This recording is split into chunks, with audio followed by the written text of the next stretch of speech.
All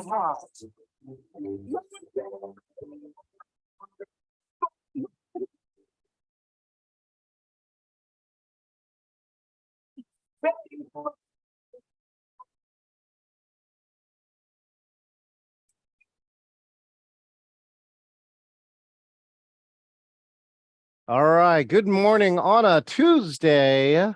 Oh, this next guest and I both have back-to-back meetings all day long. We were just asking ourselves, why do we do this? And then we all both had to say, we're so grateful to be in demand and to meet so many amazing people all the way through the week. And this next person, I respect her immensely. She is yet another amazing producer, as well as she does the strategy, and she's been doing this for a long time. Both her and I have worked together, including on one of my landmark projects, Training Magazine's 1,200 person conference, where me, this next guest, and many other producers produced in such a way that we made a 1,200 person virtual meeting to be engaging for everybody. So she owns her own company and she has an amazing set of experience all through the industry, which you're about to learn. Let's introduce to this audience the one and only Sabrina Teekah. Hey. Sabrina, that is definitely a top three. Awesome. Awesome. Thank you, John. How are you? Fantastic. Happy New Year. How is your beginning of your new year going so far? I'm just curious to see how, with everybody I've been talking to, how the beginning of the year is starting to feel this year. Yeah, it's Happy New Year to you too. And I'm very excited about 2023. I think 2023 is bringing, for me, at least in our business, a lot more focus and clarity, and just really exciting things are happening, because I think we've gone through this pandemic where, in the beginning we were sort of trying to figure out what's happening, where do we, how our businesses will fit in. And both you and I came from technology backgrounds, so being online is not something new to us, but how do we help other people, find their way as well? And how would we, deliver that to them in a way that they can understand? Yeah, that's really the key here too, is that I think we're both really successful by serving others and helping them through, because you and I have realized too, this technology thing, one, it's not for everybody.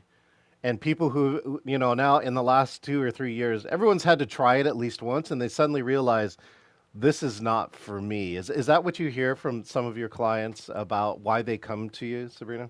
Yes, yeah, because it could be very overwhelming, especially if you didn't, if you grew up, or if you're accustomed to your business being more of a in-person, face-to-face. I send out some cards, some newsletters, cards, whatever that older style of marketing was, which worked very, very efficiently for many, many years. But so understanding now that things have changed and we're online, it can be very overwhelming, especially with having to learn at least a few key pieces of um, of tech, you know, and that can be overwhelming. So it definitely, that's part of what I try to calm their overwhelm. Like, we both try to calm their overwhelm and step them through step by step. We know what the big picture needs to be. We'll walk you through step by step and hold their hand, you know. Yeah, part of the being like a digital event strategist is really about, sometimes it's about counseling, right? You got to talk people off the ledge every so often. And I'm curious how you did that. So let's do this, Sabrina. For my audience, for the few people who don't know, which is great. This audience actually really knows you, Sabrina. You've done such a good job of making your presence known. But for my few friends who don't know, who are you, Sabrina, and what do you do? And if you can add one more piece in there, how did you come to do this? Maybe share one or two things that you did that led you to this job. So my husband and I own a company called OpEx Consulting Services, and we've had this company for quite a number of years. We both came from a technology background, actually, old school technology, actually writing code, doing large projects for huge Fortune 500 companies. So I worked in the railroad and healthcare industry, and my husband worked in the risk insurance, but in the risk part of it, not the life part of it. And so he does consulting for larger companies. I work with smaller businesses because as a woman entrepreneur and a small business, on my part of it, I see how people get very confused. And I try to lead them through that. If you're going to build a house, you need a blueprint so that you know where you're going. And so anything you're going to build, you need some sort of blueprint. And because of my training, that's how I think in flowcharts, I think in blueprints. So I'll chart you out something in no time. And then it's easier for them to understand the visual. And so I got into the virtual event space by, this is how I met you, John, Hmm. in no in May of 2020, when everything was shut down, and there was a virtual event on how to do virtual events, Yes. and it was being hosted by two people that I have gone to many, many of their in-person events. Um, and and so I knew that it was going to be something special. And also I was just willing to learn whatever because I was teaching at that time. I had I do teach once in a while. And I was like, "Well, how do I have 3 hours of teaching and keep it engaging?" So so that was my first reason for attending that event.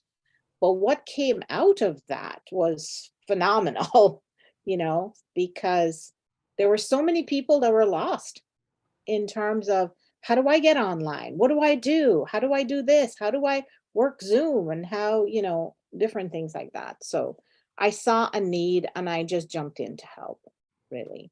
Yeah, and that, of course, was the virtual event on the virtual events, or in other words known as TVE, run by Blue and Barry, who are the people behind Tony Robbins' immense.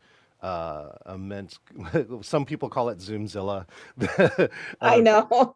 Zoom production, and they're really continuing to innovate. Because you and I were actually on the last conference, and I think that, what do they call that?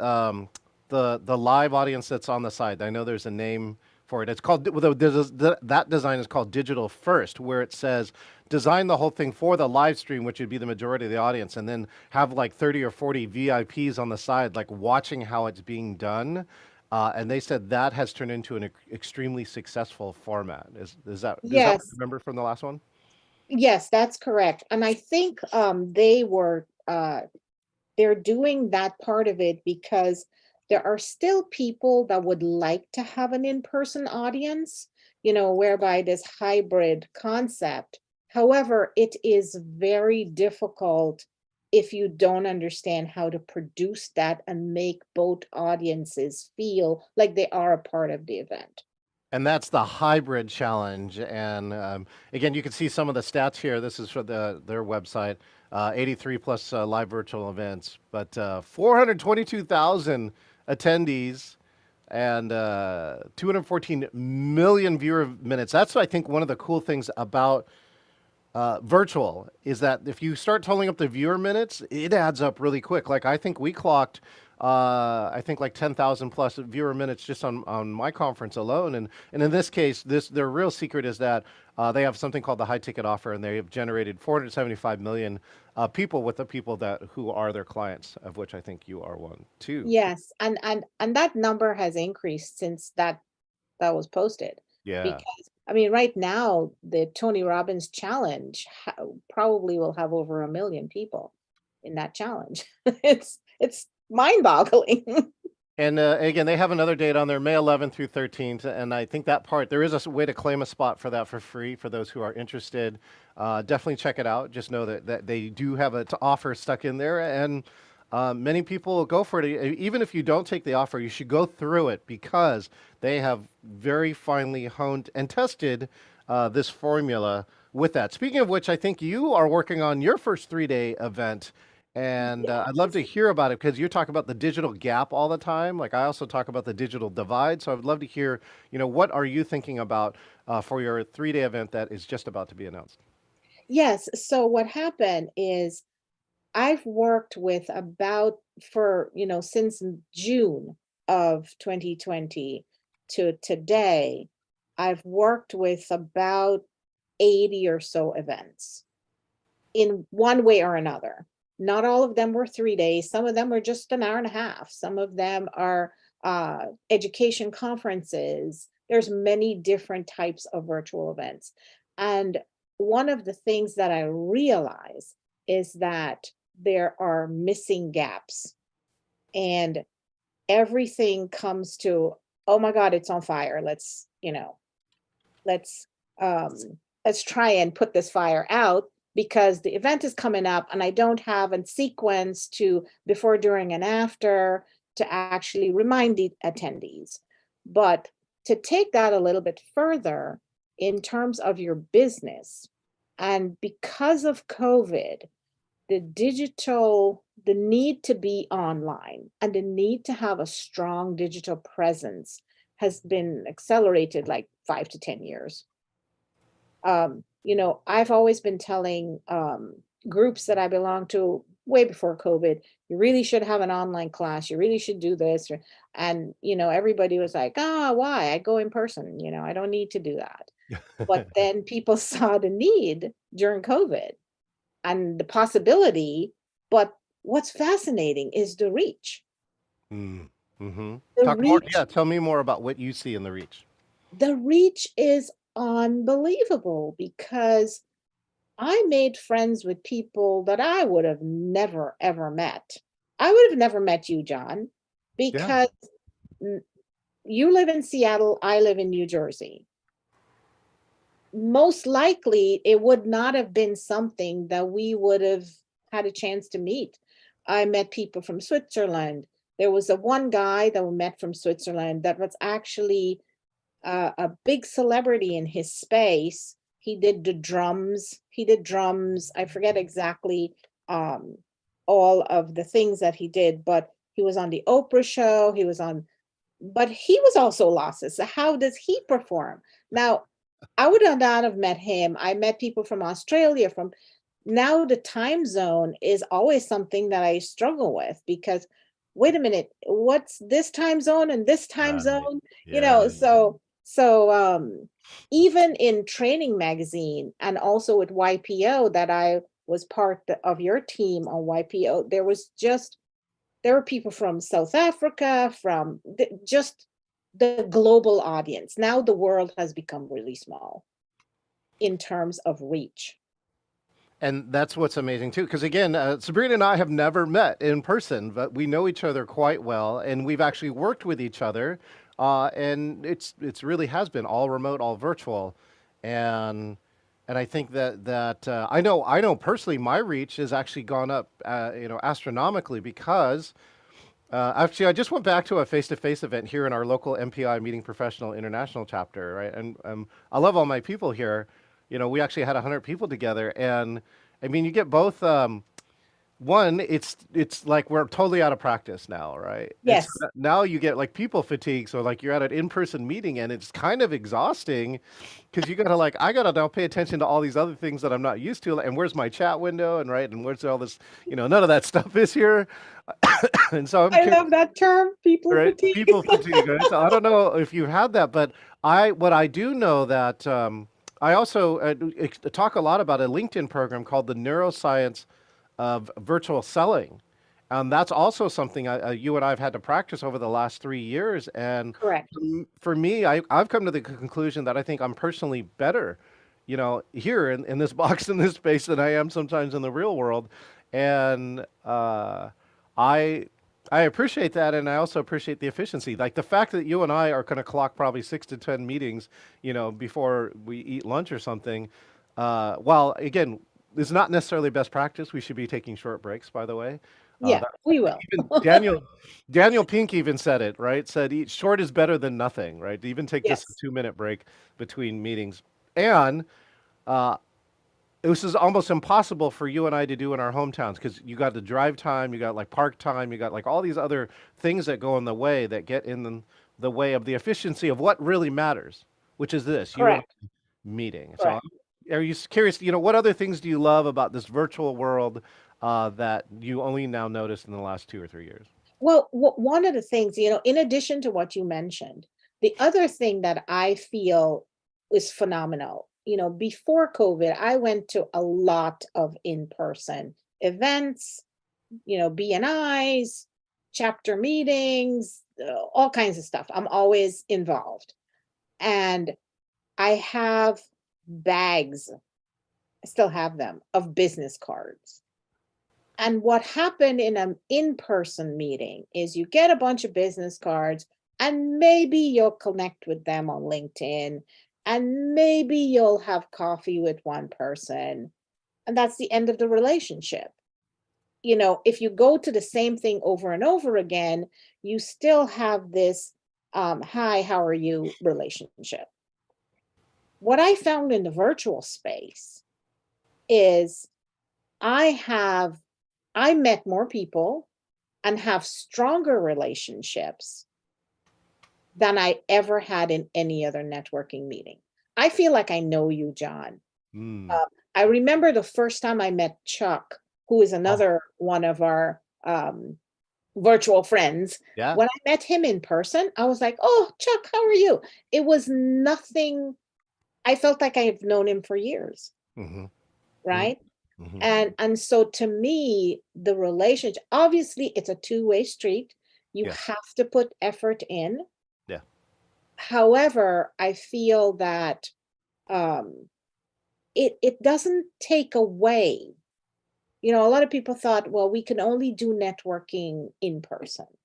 And I totally disagree with that because we've proven that it's a stronger relationship. You're more committed, but you're also more focused.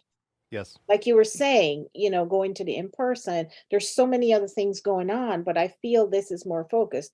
I'm not saying that I think we need a balance. Like Yes. you as a person need to understand how much of in person you need and how much of virtual you need. But it's so convenient to Yeah. do the virtual. It's about when you need it too, because you got to pick the right channel. There are times when in person obviously has more bandwidth, is going to be better for whatever, like you're having deep conversation, right? There are other parts with that, and uh, regular beats infrequent in this case, and many organizations already knew this, right? Any organization, let's just take some maybe older school things, Rotary, right? Mhm. EO or YPO, Entrepreneurs Organization, or YPO, Young Presidents Organization, all business owners, they meet once a month. And Correct. that's one of the secrets about it is like you can have no agenda and you can meet on that regular basis. And as humans, you're going to connect with who you care about, and you're eventually going to build relationships with those people. And, again, this digital allows us to do this, Sabrina, when it would be very costly and time, resource intensive, like flying to New Jersey or something else would be like Mhm. that. I do want to share here one of my top tools here too. This is date time planner, right? And so this is I put in Seattle, New York, because you're in New Jersey, Oh, in cool. Riyadh. And one of the cool things is you come through here, and again, this is a free resource, timeanddate.com, I believe. And now you can come through here, and what you're looking for is at least all green, or in case of the Riyadh, it's very difficult. Like you want at least like yellow and green. So here are like all the best times to meet. Right here is that if we met 7 a.m. Pacific Standard Time, 10 o'clock Eastern, and 6 o'clock Riyadh. This tool can actually clock more time zones too, probably like 6 or 8. And like a global organization I worked with had to use this tool to discover what were the 3 hours they should hold their virtual company meeting at, so that it would have the least impact on people. Like people didn't have to, get up at 3 in the morning to participate. And Wow, I like that tool. yeah, so daytime planner. What are some of your favorite tools that you use in the work that you're doing, Sabrina? So obviously Zoom, obviously Zoom for sure. Um, But could you say why? Like I'd love to hear, because you've tried lots of different platforms, and so have I, and I have the same conclusion. But I'd love to hear, why do you go back and say Zoom is one of the top platforms? okay, so obviously the first virtual event I attended was on Zoom meetings. Okay, so we can see each other's faces. So what I realized by doing so many Zoom um, meetings, not webinars, when I attended something on a webinar format, I thought, wait a minute, that is great. To me, a webinar is really great for when you're advertising something, you put something on autopilot and you don't need to be there. So it's still part of your marketing toolbox. Yeah. But if you call a webinar an event, shame on you. Come on. You That got is your. like that's like walking into a ballroom and Mhm. the speakers are in a corner and everybody else has a paper bag on their head and they will write a note to give it to the speaker to answer the question. Really? I've never heard that metaphor, but you are spot on. That's what a webinar event is. Do not call it an event. Yeah. It is not an event. Yes. So that part is my pet peeve. But webinars do have a place in your marketing toolbox. Now, the other thing that I've seen are these platforms um, with the avatar kind of, I wouldn't name some. I will keep the names off. But there's a very game-like, I'm walking through the conference, whatever. Sorry, I had to do I that. am not a fan of. Oh, I like that. I had to do that. I am not a fan. I think it has its place. Yes. But for a corporate event, for a business event, I think it is, I call it digital stress, Yeah. but I also call it, if you're going to ask me to go to the ballroom, I must not take 5 clicks before I get there. Why? Since COVID, I got a lot in my brain. I don't need to have that additional stress layer. Yes. So it's a tool that I have to learn. I have to get used to where things are at. Whereas doing a simple Zoom and a simple dashboard, and you're done. Now, it still has to have the functionality that you need, obviously. So a well-designed meeting using Zoom as the tool Yes. and so Zoom is one of my favorite tools for communicating, for face-to-face communication. Yes. Um, the other thing is I use Kajabi, Yes. which is similar to WordPress, but for me it works really well. I used to do WordPress, but I don't do that anymore because there are too many things you have to plug in and make it to work. I'm sure I haven't used it for years, but I use Kajabi for my website and my sales pages and um, different things like that. So, and online courses, that works really well for me. I'm also right now getting into ClickFunnels. So, uh, maybe later on this year, I will be also using ClickFunnels, but I'm learning that tool as well. So right now, I would say, of course, I love Canva. Um, Everybody's on Canva. Canva is very cool. And I also like Google Drive. So docs and sheets and all of those. And what we have found very helpful is some clients would use Dropbox. But if you're going to do an event, the Dropbox is a little bit clunkier, in my opinion, as a producer. Um, it it worked really well to use Google Drive because then you have all the file folders that you need, and it's easier to get the access, and it's easier for almost anybody to go into it and Okay, check it can out. I show you? I don't know if you know this super cool Google Docs trick, but is shared by James Spellos, and I think if you see this, you'll be blown away. Okay, are you ready? Go ahead. Take any Google browser or Chrome browser and type in docs, DOCS .new, docs.new. Watch my screen. Ready? Bam! You immediately get a new document, untitled document. So this works with sheets.new. Right? Oh, Just type sheets.new. Bam! I got a spreadsheet. And of course, guess what our last one is? slides. Slides.new. Bam. And Nice. I also added this new piece here, which allows me to see Google Docs with on black. It's like a little extension add-on because I've been Okay. trying to change all my screens to be dark mode and not light mode to kind of ease my eye strain. But this tip is really cool because I mean I love that you love Google Drive because shared document technology has been around for now 23 plus years, and people still are not using it to the level they could. And again, you've seen in my program, the way that I train people is let's write a poem together, right? And in 8 minutes, people they're it's the mindset that has to change. And then Zoom is the same way. People have Yes. said that virtual is not possible or the right platform for what we want to do. And then the coronavirus changed everybody's perspective and then actually flipped over the other side, which, you kind of assume that now it's everything we have to do.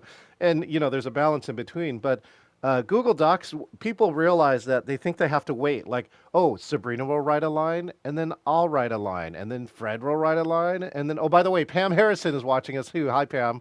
Hi, Pam. Pam will write a line, and within 2 minutes, you should realize that's the wrong way to do it. You can all write a line if you think differently too, and pay attention to each other. Kind of like an improv group, the way they do is that you can write the line and then re-edit the line once you see the last word. And therefore, again, if you had 8 people, you could be doing things 8 times as fast in a tool such as Google Docs or OneDrive with Microsoft Word because you have simultaneous editing. And to me, that's one of the gifts of the last 3 years is that now people are realizing that this should be the way that we're doing it all the time. So like when we work on run a show, which Mhm. requires lots of different stakeholders, that we can all run on it, and yet everyone can run and edit in different sections. Okay, you take care of this, right? I'll take care of this. You take care of this column as we go through, and at the end, we get the one most important thing. When you bridge the gap, bridging the gap to me means that everybody's on the same page for this program, and that's how you prevent having disasters in a virtual program. By the way, Sabrina, I'd love to share if you have a disaster story. Could be yourself, could be somebody else. Of course, don't mention any names. But the virtual is ripe for disaster because there's so many things that can go wrong. I'd love to hear. Maybe one of your disaster programs, and also maybe how you saved a disaster program, because that's the other thing that a producer will do for you. A great producer who is working with you will take the unexpected and the unknown and sometimes not only cover it up, but sometimes use it and make it great as part of the program. Yes. Yeah, I agree. There's a couple, um, but one of them, which is possible in any meeting. So there was a conference with several concurrent sessions going on. And each room I had a Zoom assistant in there. Thank goodness. One of the things we say too is never Zoom alone. Um, so what happened is the speaker lost power. There was a storm, speaker lost power. Fortunately, based on your teachings, we had the backup of the person's presentation. Yes. And that assistant in that room, that Zoom producer in there, quickly jumped in and said, okay, we're just having a little bit of technical difficulties. Stay with us. Wasn't that great? Because they're also listening to the presentation and was able to fill that gap for like a couple minutes until the speaker actually called in. So the other thing that we did share was not just the Zoom link. We shared the phone numbers Yes. with each of the speakers so that they had a backup plan. So it's really important because she was very calm, very cool, and sort of just jumped in. Another instance where, and this really is about designing the show. Designing an agenda is not a run-of show. An agenda is just an agenda. And having an in-person agenda is quite different than having um, a virtual agenda, because especially if it's speaker heavy, if it's speaker after speaker, panel after panel, what I found in one particular instance was there was lots of speakers, lots of panel, amazing people, amazing people. And if you look the way their agenda, we didn't have any say in the matter, was designed was very much like an in-person agenda. And Hmm. one of the things I think people need to realize is that when you're in person, in the presence of, it's a different energy than when you are in the virtual, in the same presence. It's different because you can't speak to your friend over here and say, "Oh my God, I love her shoes," or whatever it is, right? Um, and so having space for transitioning in Hmm. between, but also engaging the audience is critical in your, virtual design. It's very critical. And that leads me to, I think that virtual MCs is the biggest opportunity in 2023 because there's so many programs not doing it.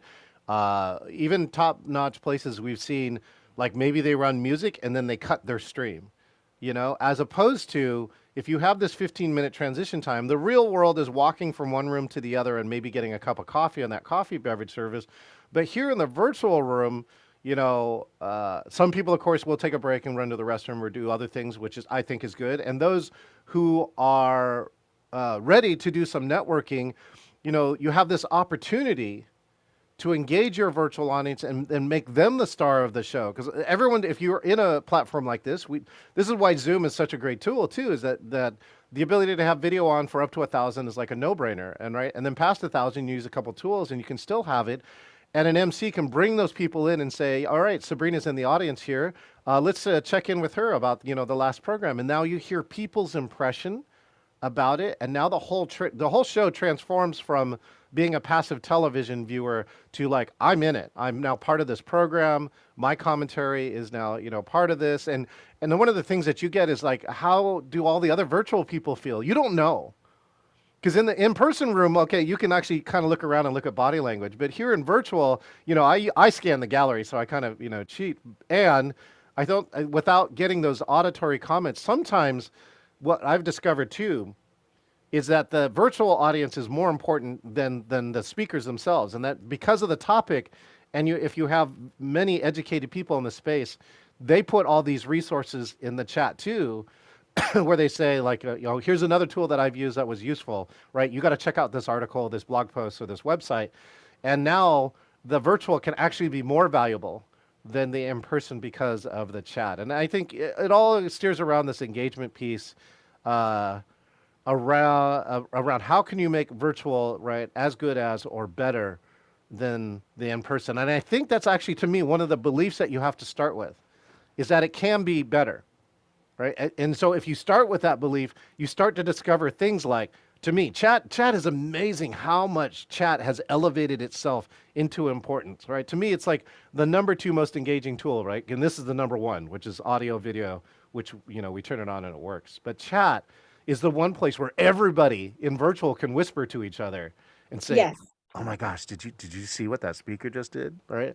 And that, by the way, side note, Sabrina, because I know you care about this topic. Recently, a well-known organization had a three white male panel when the organization had recently come out about diversity. And what happened, both in person, by the way, the mumbling was in person, but the chat kind of blew up about this, going, what is happening? Right? Why is this really our best representation of our industry and this organization and blah blah blah blah blah. And so that's a case where the chat was really valuable because it stirred a conversation that was happening in the audience, that and people then too said their feelings, they're not alone, that many other people felt the same way. Well, So that's the advantage of um, the virtual, because you have that chat, whereas in person you would not have learned all of that, yes, right? yeah, And I think there are definitely ways that, and don't get me wrong, I am not saying that in person doesn't have value. It has great value. yes, Both have great value depending on what the goal is, yes, right? You always have to know, what is the goal? How am I going to, what's the purpose? What's the objective? What do I want? What's the experience? This is another thing with, you have to include some experiences, right? The entire, like, what are those memory points within your design? Because they're not going to remember 10 hours, but they're going to remember certain things. And you have to consciously and intentionally figure out, what are those moments that you want them to remember when they leave this meeting. mm-hmm. What are some of those? I learned this strategy. Um, you know that I've had some years of interior design. I'm also a professionally educated interior design with some big name clients, which I Yeah. don't really pursue at the moment. Mhm. But one of the things that we did years ago, I did was model home design. Oh yes, yeah, yeah, yeah, yeah. So And and the one, model home is so important because that sells the rest of the homes, and so correct, right, correct. But valuable. what's interesting and very, it's relevant to what we're doing online, is we would actually come up with, what is the talking point we want whoever's looking at this house to leave with. So if Oh, you think about, what is the talking point for whoa. your event that you want them to leave with, then we design around the talking point. So to give you an example, if you're looking for a house or you're going to meetings, they all start looking the same, Yes. right? So what is the memory point that you want to trigger so that they remember your event or your house, what you're selling? So the way we did it, I'll just give you one example of how we did it in the actual model home, Yes. was we had some wallpaper in a powder room that had the correct colors, the correct scale, the Mhm. correct everything except the wrong theme. It was teacups and saucers. And we wanted them to leave the house Uh, saying, remember that crazy wallpaper in the powder room? Why oh, would you have teacup and saucers in a bathroom? We wanted them to say that oh, that was see, because, yeah. Okay, go. be- yeah, because all of the elements of that wallpaper would drive your memory throughout the entire house, because the colors would drive you back. So if you're thinking about your event, what is their incoming experience and expectation, and Mm, how can you have this memory point, talking points, and how do you create a through line of that experience, so when they leave they're like, oh my god, that was amazing. And I think a lot of times people forget that part. They keep thinking, I'm only going to a Zoom meeting. Mm. No, that we need to stop thinking like that. Like you said, we have to change that mindset. Which kind of gets to like this. This is I'm about to ask you, you know, the future in just a second, but now I can do things like this, and this is something you wouldn't normally see in Zoom, and I think that all right, right. And I love that you come back and you said you have interior design experience because I'm assuming too that sometimes you use that in the composition of either your clients' backgrounds or yours or design now. Like I tell people all the time to think about the look and feel. Like let's say the theme was about, you know, being in the cloud, right? Then now we're on theme and you can actually do this with speakers and virtual has more capabilities than what you can do in person, right? I can actually have us walk around a bunch of clouds if you know we have the right equipment, and I think that that would be important for you know as we go through the designs. I think that people will start to now create more and more complicated designs with this. So I don't know if that's what you're going to see. Here, let me bring you back the other way because I can also bring out one other thing that we're going to show. But what do you see as the future, you know, coming up 2023 and of course about 10 years beyond? And let me see if actually I can do this right today. Hold on. Let me see if I can put us somewhere and let's have a one-on-one. Oh, let's have a fireside chat, right? Like fireside chat, no Okay. brainer. Let's see if I can do this today. There we go. Okay. There we go. Let's hit fireside chat. So fireside chat. Uh, There we go. yeah, what do you think? What do you think is going to coming up in virtual for 2023 top trends, and of course, you know, maybe a decade from now, in the future. So a couple of things that the I don't know if it's more of a trend or more of, first of all, the trend is it's not going away. Yes. So learn how to use it and learn how to use it efficiently, effectively, and intentionally. Yes. Um, some of the things that I think people need to consider when they're using, they need to have an understanding of just a big picture of how does this work, and don't think about it as just a Zoom meeting, right? Hmm. It it saves, like you mentioned before, it saves time, money, it saves energy, and you can still accomplish the business goal. You can still accomplish the business goal. If it's a retreat, that's a different business goal. Yes. So understanding what is the business goal and how and what tool you're going to use to actually execute that goal. Um, the other thing is understand that the design of the meeting, the conference, um, the 3-day event, whatever the design is, there's so many types of design factors you need to add there. So, for example, I from day one thought about the dashboard as your virtual venue because you have a physical venue and you make sure you go to a bunch of hotels to make sure that it's right for this and right for that. When you're thinking about your dashboard, which is one place that you go to find all the assets and Yes. all the Zoom link and the downloads and whatever, that's your virtual venue.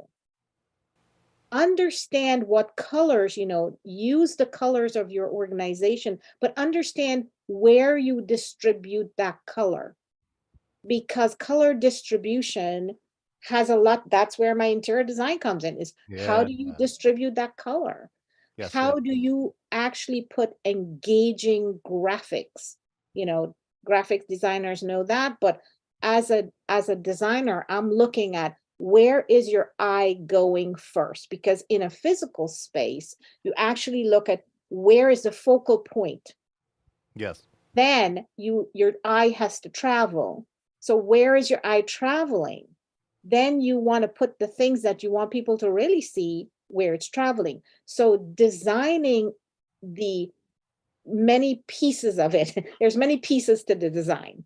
Yes. And also designing the experience, designing the interaction, designing how are you going to make people feel that they're part of this.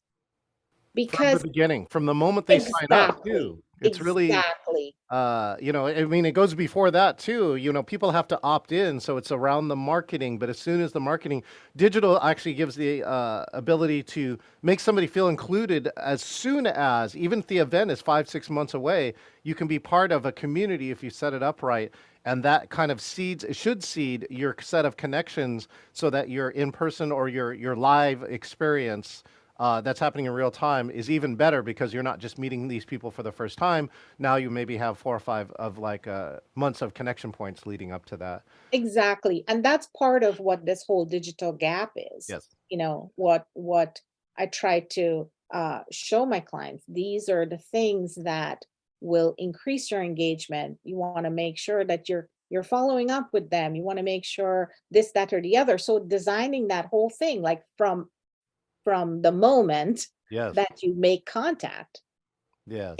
is critical, is very critical. Well, And the fire's almost running out here in the fireside chat that we have. But okay, is there one more point that you have, or more importantly, you can also do, uh, for people who listen to this interview, what's the one thing you want them to remember? the one thing that I wanted to remember is that the world has changed. Yes. Yeah. And if you do not have a strong digital landscape, a strong digital ecosystem, Mm. some sort of digital ecosystem that has a through line to whatever you want them to do. It's not a higgledy piggledy, I'm posting, so that means I have a marketing plan. No, no, no, no. You need a strategy, right? And that is how um be conscious of that, be Yeah. intentional, because this is an exploding opportunity. And it's exploding even more now because I've gotten some confirmations. One of my predictions for 2023 was if the recession, becomes more and more a reality, that virtual is going to re-explode because, you're going to save the money. And like, how will a company not do that, especially now that it exists? And I recently caught wind of a Fortune 100 that converted almost all their live events to virtual in the last couple months. And all I can tell you Wow. is Wow. that that is good for both you and I, Sabrina. One of the other things to add to that, John, if I Yeah. have a minute, Yes. is not only is it the event of the company, they need to think about their entire business. If you have Yeah. remote employees, Yes. you need to know as a manager, how do I manage that and how do I make them feel included? If you have remote selling, somebody needs to understand how to do that and how Yes. to make it engaging. So there's a whole other list of services, list of things that they need to learn. And And you can use the tools now. So this week, which is really cool, Sabrina, I taught a group who had said 6 people were now being converted to sell exclusively virtually, right? And I was brought in and I showed them PowerPoint as a virtual background as a template. And it blew them away, right? They could actually do things like they learned it, like even though they got to reverse hands, pointing at objects that were their product here that showed up in the background. They said, "Oh, that I really tried to show them, based on the tools that they have today. You don't need to do anything else except redesign your slide deck a little bit." And absolutely.